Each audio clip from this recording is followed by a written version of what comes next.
Do you see the market offering up that opportunity for lots of movement, bearing in mind the pandemic and the costs that we've already spoken about continually on this show? For certain clubs, yeah, for certain clubs that are immune to it, in terms of they have the ability to be able to have the finance available to them, the Man Cities of the world, because they're not really affected because of the ownership structure.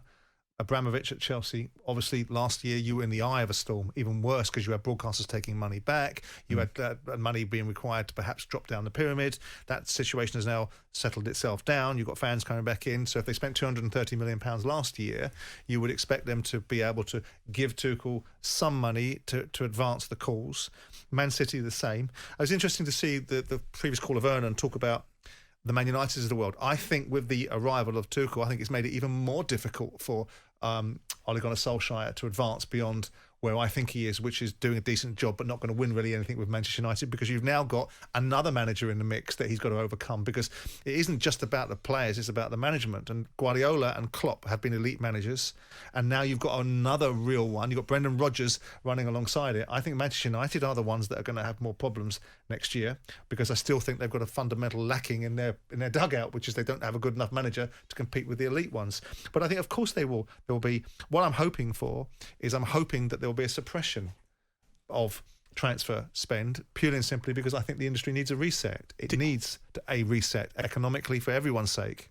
Did Ole Gunnar Solskjaer cost you a lot of money? No, but first of all, I'm right. Thank you. He'll win nothing. Thank you. Right. And secondly, you've got to call things as they are. Mediocrity is not what I expect Manchester United to represent. And every other club has gone. I tell you what. Yeah, in a very poor Premier League below Manchester City, where the best. It's not a poor Premier League. Liverpool were shocking for 15 games and finished 5 points behind. It's a very odd season, yeah. And this argument about away and home. There's no fans. What a coach journey makes it different, does it? So when the fans are back in the stadium, let's see how many games Manchester United win away from home as the narrative. But the bottom line is that you look at this division and you say these three clubs that have got the elite managers, in my view, will be the teams that dominate the Premier League next year. Okay, 08717223344. Do you agree with Simon? Do you want to get in touch? You can do. That's how to do it. This is talkSPORT. Jim White and Simon Jordan, Monday to Thursday morning, 10 till 1. On AM, on DAB, via the talkSPORT app and on your smart speaker.